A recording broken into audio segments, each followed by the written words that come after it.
scaling the Mount Everest, swimming through a crocodile-infested lake, eating a deep-fried cockroach, and peeling an onion without shedding a tear. All these tasks feel easy in comparison to buying the new Redmi Note 5 Pro in a flash sale. Let's find out what's so great about this phone and what makes it India's favorite smartphone. Hi, I'm Ershad and this is my review of the Xiaomi Redmi Note 5 Pro.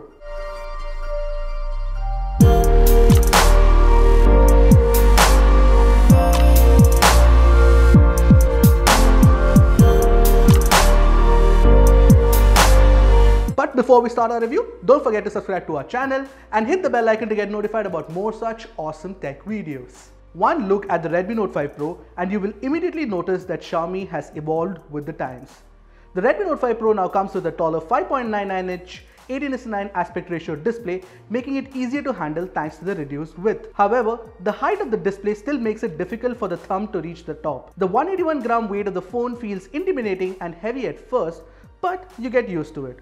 I actually like the heft because it ensures that I don't drop the phone often. When you flip the phone around, you will notice that Xiaomi doesn't deviate much from its design ethos. A metal plate wraps around the back and there are two plastic strips on the top and the bottom so that the antenna can receive cellular signals with ease. This means that you don't get a completely unibody design. But I'm not concerned too much about it because you get a solidly built device despite the seams. What I am concerned about is the fact that the Redmi Note 5 Pro doesn't come with a USB Type-C port, but a micro USB one. I can't for the life of me figure out why Xiaomi decided to do that, considering its very own Mi A1 comes with a newer Type-C standard. Coming back to the rear, the Redmi Note 5 Pro's design shares some similarities with the iPhone X. Yep, that vertical placement of the dual cameras on the rear with an LED flash sandwiched in between the two cameras looks uncannily similar to the iPhone X, although that's where the similarity ends. The fingerprint scanner sits in the rear and is easy to reach. It is stupendously fast and in my opinion better than the unreliable face recognition unlocking method. The volume rocker and the power button sit on the right edge of the phone and are adequately tactile. You get a hybrid SIM tray for 2 nano SIMs or 1 nano SIM and a micro SD card. As I see it in the Redmi Note 5 Pro's design, Xiaomi is clearly straddling between a modern design aesthetic which is defined by full view smartphone displays and a familiar, tried and tested signature Redmi design. Coming to that large 5.99-inch 1080p IPS LCD panel, it offers a good color palette with accurate colors and decent viewing angles too. Also, you don't have to worry about the harsh sun washing out the display because it can get adequately bright. But I did notice one problem. The software's auto brightness feature was super iffy. It defaults to a low brightness and stays there, even if the surrounding is dark. I switched it off immediately. However, I wouldn't worry too much about it because a simple software update can fix this issue. And finally, the Redmi Note 5 Pro comes with an unspecified version of Corning Gorilla Glass on top of the display to protect it from scratches. MIUI 9, Xiaomi's homegrown UI running on top of Android 7.1.2, actually powers the Xiaomi Redmi Note 5 Pro. For all intents and purposes, MIUI 9 is a completely unique operating system.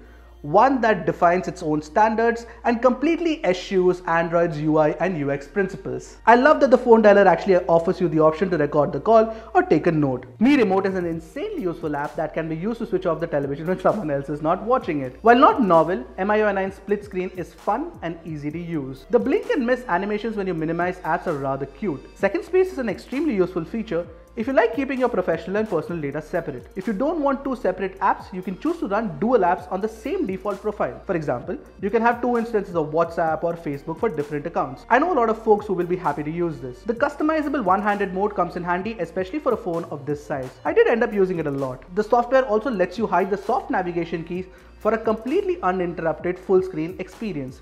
It works really well. Now, the not so good part. Yes, MIUI comes with a quick reply feature from its notification shade, but you need to swipe it down with 2 fingers. I'm sorry, but that is a major interaction design fail. I hate Teams.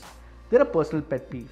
App Vault is half-baked at the moment. And of course, duplication of apps is still a major problem. However, the good thing is Xiaomi is constantly tinkering with MIUI to bring more features. For example, full-screen gestures like the iPhone X and the OnePlus 5T is coming soon in the 9.5 update. So is the 4K video recording mode. So there's a lot to look forward to if you end up buying the Redmi Note 5 Pro. One of the major talking points for Xiaomi at the Redmi Note 5 Pro launch was the new portrait mode algorithm on the dual rear cameras and the front camera. I did an extensive camera comparison of the portrait portrait mode capabilities of the phone, comparing it to the iPhone X and the Pixel 2. The long and short of it is the Redmi Note 5 Pro's portrait mode is a revelation, and detail retention is good too. In fact, the 12MP primary camera on the rear uses a larger 1.25 micron pixel size on its sensor. This sensor is capable of retrieving a greater level of details compared to many other phones in the same price range.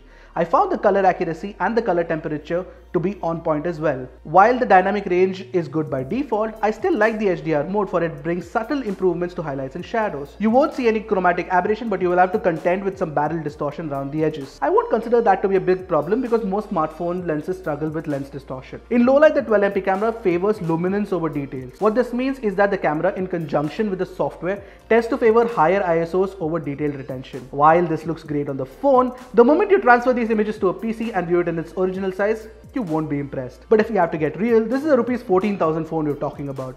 I don't think I've seen a single phone capture good details in low light, so I'm not going to worry too much about it. On the front, Xiaomi has included a 20 megapixel shooter. It takes great selfies in daylight and does a decent job in low light as well. But even without the beautify mode, the selfie camera is tuned to make your skin look whiter than normal. I'm sure Xiaomi knows what it's doing, but I'm not a fan of this. As for the video recording, you can shoot in the maximum resolution of 1080p with an electronically stabilized footage. The stabilization is rather good, but the image quality is slightly better than average at best. The color reproduction is similar to when you shoot stills, but I noticed a lot of highlight clipping and underexposure in certain areas. And like I mentioned before, Xiaomi has promised a 4K video recording capability in the future update. The Redmi Note 5 Pro has the distinction of being the world's first phone to come with Qualcomm Snapdragon 636 SoC coupled with 4GB or 6GB of RAM. This 14nm chipset inside the Redmi Note 5 Pro, apart from being power efficient, is also extremely powerful, primarily because it uses 8 Cairo 260 cores coupled with an Adreno 509 GPU. For those who don't know about the Cairo architecture, it was first used in Snapdragon's flagship chipsets like the 820, 821, 835. It was just recently ported to the Snapdragon 636. Therefore, the tech nerd in me was very curious to find out what the benchmark results would be like. And Xiaomi actually at the event promised a lot. In my test, the Xiaomi Redmi Note 5 Pro returned an Antutu score of over a lakh, and it also achieved 32 FPS in GFX Bench's T-Rex test. These numbers translate to incredible real-life usage as well. The phone screams through every task you throw at it. I had no problem with multitasking or using even the split screen mode with ease. Additionally, every graphically intensive game from Asphalt 8 to Tekken ran smoothly without any hiccups. In all honesty, the Redmi Note 5 Pro is the most powerful phone you can buy in this price range right now, period. Moving on to the audio performance, I must say the single downward firing mono speaker can get really loud. Also, it doesn't distort at high volumes, which is definitely a major advantage. But the onboard DAC is a poor performer. I used my reference FIO F9 Pro to test the sound quality, and the phone just couldn't drive them. Even a cheaper pair of earphones like the One More dual driver struggled. This is surprising because the Mi A1's internal DAC is a revelation, and the phone is a darling in the audiophile community. Moreover, the call quality could have been better. I couldn't hear the person on the other end clearly, and my voice sounded muffled to them too.